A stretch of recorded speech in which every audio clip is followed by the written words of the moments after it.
Salam sejahtera pemirsa, berjumpa lagi bersama saya dalam pembahasan buku Yesus Nama di Atas Segala Nama. Buku ini ditulis oleh Nyonya Ellen G. White. Buku ini menyuguhkan kepada kita Yesus adalah Alfa dan Omega, pencipta langit dan bumi, pemberi setiap pemberian yang baik dan sempurna, dan pemikul beban besar kita. Kepada orang-orang yang bimbang di antara kita, dia menuliskan tentang seseorang yang merupakan pusat daya tarik yang agung. Kepada mereka yang hancur oleh dosa, dia menawarkan juru selamat yang sempurna, perantara yang agung, perantara yang maha kuasa, dan kapten keselamatan kita. Inilah suatu pengharapan bagi masing-masing kita bahwa Yesus adalah sumber kekuatan kita. Dia akan memberikan kita kesanggupan untuk terus menjalani kehidupan kita hari demi hari, asalkan kita mau menyerahkan kehidupan kita kepadanya. Biarlah apapun yang kita hadapi, kita boleh menyerahkan di bawah kaki salibnya, sehingga dia akan meringankan setiap langkah-langkah kehidupan kita. Pada saat ini kembali lagi saya mengundang akan seluruh anggota keluarga dan saudara-saudara semua. Kita dapat berkumpul bersama-sama, kita akan mempelajari nasihat firman Tuhan pada saat ini, dan biarlah rencana-rencana indah Tuhan itu akan menjadi bagian masing-masing kita. Kita akan masuk ke dalam judulnya, Kamu. Ayatnya terdapat di dalam Wahyu 3 ayat 20. Lihat, aku berdiri di muka pintu dan mengetuk. Jikalau ada orang yang mendengar suaraku dan membukakan pintu, aku akan masuk mendapatkannya dan aku makan bersama-sama dengan dia dan ia bersama-sama dengan aku. Ya, jadi bagaimana Tuhan datang di dalam kehidupan kita masing-masing, mengetuk pintu hati kita. Apakah kita mendengarkan suaranya? Apakah kita peka dengan ketukan itu? Baiklah, kita boleh meminta akan tuntunan Tuhan di dalam kehidupan kita, sehingga kita boleh peka dengan suara Tuhan itu di dalam kehidupan kita, sehingga kita dapat membuka pintu hati kita, sehingga Kristus akan masuk dan dia pun akan mengajarkan kita banyak hal supaya kita dapat melakukan sesuai dengan kehendaknya. Juru selamat kita menghargai rumah tangga yang tenang dan para pendengar yang menaruh minat. Ia merindukan kelemah lembutan, kesopanan, dan kasih sayang manusia. Mereka yang menerima petunjuk surga yang senantiasa diberikannya mendapat berkat besar. Pada waktu orang banyak mengikuti Kristus melalui ladang-ladang yang luas, ia memaparkan kepada mereka keindahan dunia alami. Ia berusaha membukakan mata pengertian mereka agar mereka dapat melihat bagaimana tangan Tuhan menopang dunia ini, untuk mendapatkan penghargaan terhadap kemurahan dan kebajikan Tuhan. Ia menaruh perhatian para pendengarnya kepada embun yang turun perlahan-lahan, kepada hujan gerimis serta sinar matahari yang cerah, yang diberikan kepada orang baik maupun kepada orang jahat. Ia rindu agar manusia menyadari lebih sempurna mengenai perhatian yang diberikan Tuhan kepada mereka yang telah diciptakannya. Tetapi orang banyak itu sangat lambat mendengar, dan di rumah di Betania, Kristus mendapat perhentian dari pertentangan yang meletihkan dari hidup dengan kalayak ramai. Disinilah dibukakannya buku Tuhan kepada hadirin yang menaruh penghargaan. Dalam wawancara tersendiri ini ia memaparkan kepada para pendengarnya sesuatu yang tidak diusahakannya untuk diceritakan kepada orang banyak. Ia tidak perlu berbicara kepada sahabat-sahabatnya dengan menggunakan perumpamaan. Ya, jadi sini diceritai mengenai juru selamat. Ya, bagaimana dia menghargai rumah tangga yang tenang dan para pendengar yang menaruh minat. Dan juga Yesus merindukan kelemah lembutan, kesopanan, dan kasih sayang manusia.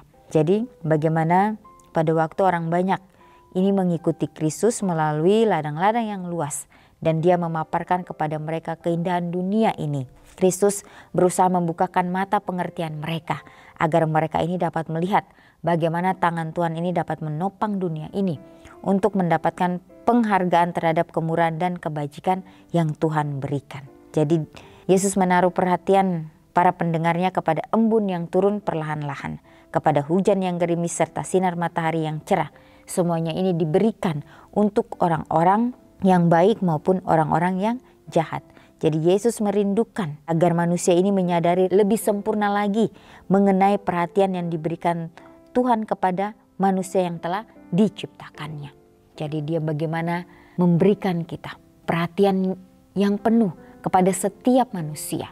Dia ingin supaya manusia ini dapat mengerti setiap rencana-rencananya di atas dunia ini. Karena orang banyak itu sangat lambat mendengar, akhirnya Yesus pun dia datang di rumah di Betania. Disitulah Kristus mendapatkan perhatian dari pertentangan yang meletikan dari hidupnya itu. Dalam wawancara tersendiri ini ia memaparkan kepada pendengarnya sesuatu yang tidak diusahakannya untuk diceritakan kepada orang banyak. Jadi bagaimana di Betania ini Kristus tidak perlu berbicara kepada sahabat-sahabatnya dengan menggunakan perumpamaannya. Ya, mereka sudah mengerti, mereka sudah tahu apa yang Yesus maksud di dalam kehidupan mereka. Jadi sepanjang hari itu bagaimana orang banyak ini mengikuti Kristus. Yesus juga manusia, disitulah dia merasakan kelelahan, dia capek. Tetapi dia harus memberikan yang sempurna kepada orang-orang itu. Dia harus melakukan yang terbaik kepada mereka. Ya, sehingga setelah Yesus sudah menyelesaikan pekerjaannya, sudah menyampaikan akan nasihat-nasihat firman Tuhan kepada orang banyak. Bagaimana dia kembali lagi ke Betania, di mana di rumah itu dia mendapatkan suatu hal yang berbeda. Ketenangan yang dia alami di dalam kehidupannya. Sehingga dia dapat melepaskan akan kelelahannya ini.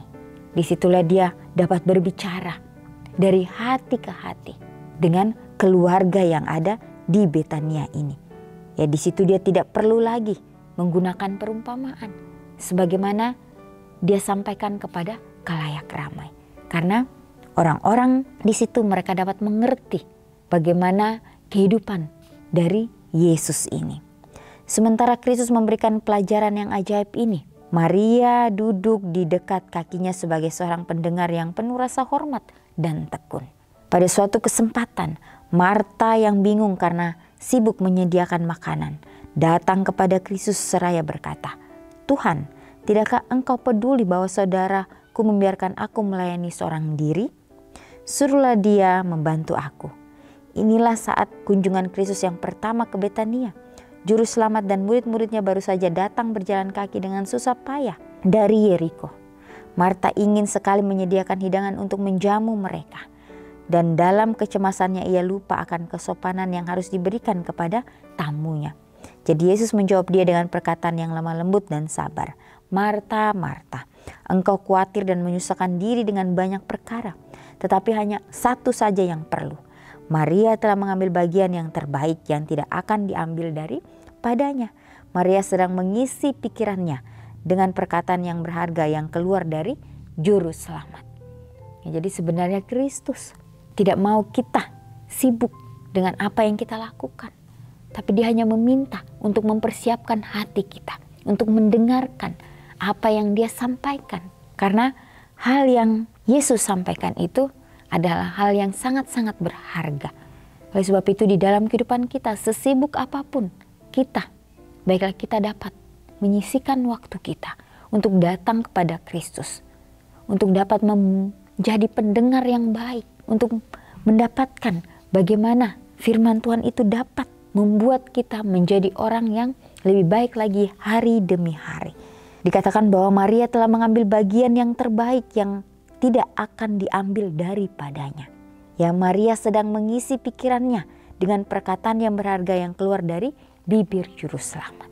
Jadi biarlah kita dapat juga seperti Maria mengisi pikiran kita, mengisi kehidupan kita dengan hal-hal yang dapat membantu kita untuk menjadi seorang yang lebih kuat ke depannya. Menjadi orang-orang yang selalu mengandalkan akan Tuhan kita yang ada di surga. Satu perkara yang diperlukan Marta ialah roh yang tenang dan penuh penyerahan. Jadi betapa pentingnya kita mempunyai roh yang tenang dan penuh penyerahan. Suatu kerinduan yang lebih dalam untuk memperoleh pengetahuan tentang masa depan. Hidup yang tidak akan mati serta budi bahasa yang perlu untuk kemajuan rohani. Ia perlu mengurangi kecemasan terhadap perkara-perkara yang bakal berlalu.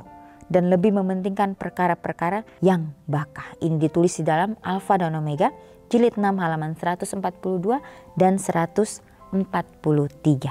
Jadi biarlah kita juga dapat menjadi orang-orang yang mengutamakan bagaimana ya Kristus itu di dalam kehidupan kita. Baiklah kita lakukan apa yang menjadi bagian kita. Selebihnya kita serahkan kepada Tuhan. Dan Dia akan menuntun kehidupan kita hari demi hari. Jadi betapa luar biasanya nasihat firman Tuhan pada saat ini. bagaimana tamu itu datang membawa kabar keselamatan itu. Baiklah kita mendengarkan bagaimana dia berbicara, bagaimana dia memberikan suatu hal yang begitu luar biasa di dalam kehidupan kita. Jadi kehidupan kita juga harus seimbang, tidak boleh berat sebelah. Tapi biarlah keseimbangan itu terus kita pertahankan di dalam kehidupan kita. Sehingga kita boleh menjadi manusia-manusia yang boleh dipakai sesuai dengan kehendak Tuhan. Ya walaupun kita akan menemui begitu banyak masalah di dalam kehidupan kita. Ya begitu banyak ujian atau cobaan yang datang. Tapi biarlah kita mau meminta tuntunan Tuhan di dalam kehidupan kita. Supaya kita dapat menjalani kehidupan kita sesuai dengan kehendaknya. Jadi di sini juga dikatakan ya bagaimana satu perkara yang diperlukan Marta ialah roh yang tenang dan penuh penyerahan. Biarlah apapun yang kita lakukan di dalam kehidupan kita, kita penuh penyerahan hanya kepada Tuhan saja. Dia akan memberikan kita kedamaian, memberikan kita sukacita yang belum pernah kita rasakan sebelumnya. Pelajaran demi pelajaran yang kita sudah pelajari di dalam setiap nasihat firman Tuhan itu menjadi kekuatan untuk kita.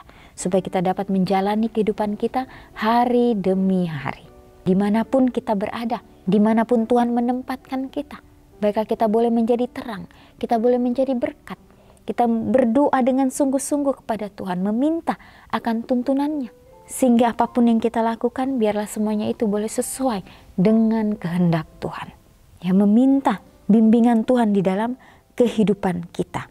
Untuk mendapatkan penghargaan terhadap kemurahan dan kebajikan Tuhan, ia menaruh perhatian para pendengarnya kepada embun yang turun perlahan-lahan, kepada hujan gerimis serta sinar matahari yang cerah, yang diberikan kepada orang baik maupun kepada orang jahat. Jadi bagaimana Tuhan tidak membanding-bandingkan, bagaimana Dia mengasihi kita, baik itu orang baik maupun orang yang jahat. Dia sama-sama memberikan kesempatan kepada kita supaya kita boleh mau datang kepadanya hari demi hari. Meminta akan tuntunannya, Tuhan, apalagi yang harus saya lakukan? Bantu saya Tuhan, supaya hari ini saya melakukan apa yang Engkau kehendaki di dalam kehidupan saya atau kehidupan kita, pribadi lepas pribadi. Renungkan lebih dalam. Apakah yang dapat saya lakukan untuk menyambut Yesus ke dalam rumah dan hati saya hari ini? Ya baiklah kita meminta akan tuntunan Tuhan di dalam kehidupan kita.